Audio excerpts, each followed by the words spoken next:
Take note of the man with the chainsaw and observe his actions.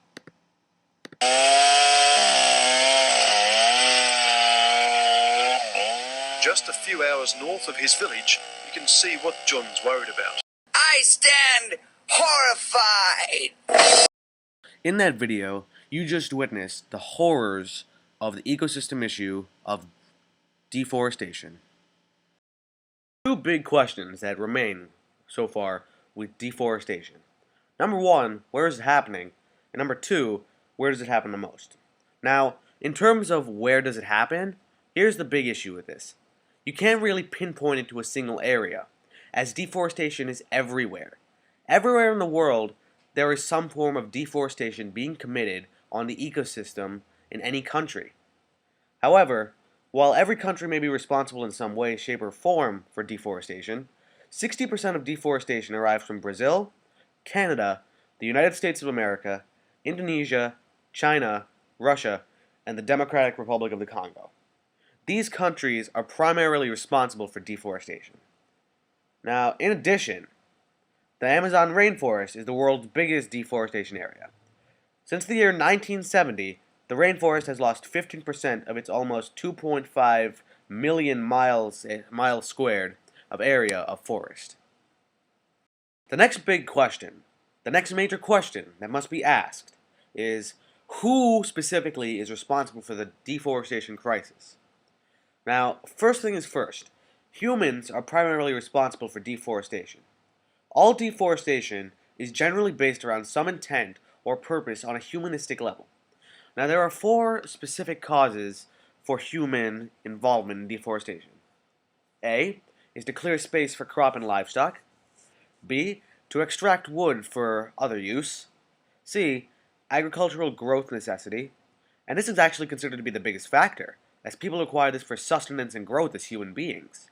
And D, deforestation is primarily done, in addition to all the other three parts, for road building and urbanization. Now, there are two underlying causes, which are minor and have no human involvement really. In other words, they are out of human control. Now, firstly, poverty can cause people to move to the forest front and destroy forests for the sake of inhabitants, causing deforestation in that situation. In addition, economic situations can persuade deforestation in order to create more source of money on the side for better revenue and income. Another question that must be asked is, how long has deforestation been happening in history? Well, it has been occurring since prehistoric times, but it has only really become a problem since 1852, when there was a sudden sharp increase. Since then, about a good 1/3 of the world's original forest has been taken care of completely by human purpose and intention. There are 5 main reasons as to why deforestation occurs in an ecosystem. One particular reason is the need for human sustenance. Now, in forests, there are many different kinds of trees. Particular trees harbor fruit or vegetables which may prove beneficial to human sustenance later on, which is the need to cut down those specific trees. In addition, trees are also cut down for the need for more living space and agricultural space, both of which are economic endeavors in their own right. In addition, wood is often used for shelter and survival, which also furthers the need to cut down trees for that purpose. And in addition, over the time, tree pulp and hardwood has grown very high in value, and as a result, trees are harvested for this particular reason and then cut and sold to earn income and revenue. Climate change is an abiotic factor that is very much a part of deforestation. In addition, trees help pass the water cycle, and without them, forest land can easily become desert land. Soil dries out very quick without proper sunlight. Also, sun rays are more pronounced due to the lack of canopy in deforestation, adding further to the change in climate and the water cycle. Trees are also what are responsible primarily for absorbing the greenhouse gases that cause global warming, so not having them around could be detrimental in the end. There are 2 main biotic factors that are affected by deforestation. Number 1, by taking out the canopy layer of the trees in deforestation, animals and plants can face threatening concerns to their existence later on, due to more pronounced sun rays. In addition, millions of animal species lose their habitat as a result of deforestation, forcing them to either migrate to a new location or die in that area alone. In terms of short-term effects, only one real effect is short-term, and that is droughts/floods. With no trees present to absorb water, either or can occur in deforested areas. Other than this, everything is really just a long-term effect. There are three long-term effects present with deforestation. First off, global warming is an effect present on the long-term end of things. With no trees left to take in the greenhouse gases, over time, a steady increase of the global warming factor will begin to be seen. Second, with more sun exposure, one can expect to see more soil erosion become a factor in what is left of forests.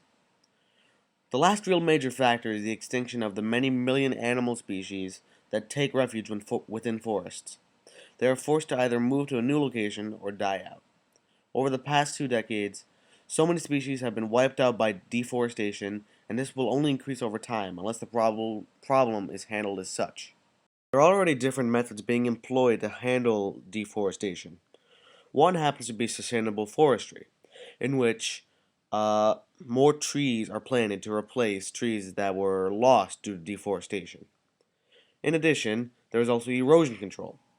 This practice basically means to prevent erosion in the wildlife and proves very helpful against deforestation, as erosion is one of its side effects. The last thing being done to fight it is stewardship, which is planning and management of resources that prove beneficial towards woodsmen to ensure that they do not overstep their bounds. There is also research out there that can be used for future remedies. For one thing, due to the political sphere, employing a series of laws and rules to prevent the felling of trees could prove useful in the future. In addition, creating a ban on the clear-cutting of forests would also be a very good idea, as that way, woodsmen will not be allowed in such territory. In addition, it would be more prudent for more people to plant younger trees to replace the cut trees, so that way, you'll eventually be able to counteract the number of trees cut and return to a system in which deforestation becomes a very little of a problem. Now, there are both small ways and large ways to remedy the disturbance. Some small ways are to become involved with efforts to plant more trees, try to petition to go against deforestation.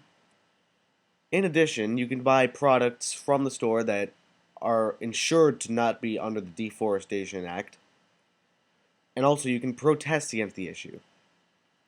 Here are two large ways you can pass against the disturbance. Try appealing to the political sphere. Congregate as a group and go forth to stake the claim that deforestation must be stopped. In addition, the last part must be taken on the part of Congress, and they must pass legislation in order to handle deforestation as well, as they have the power to do so.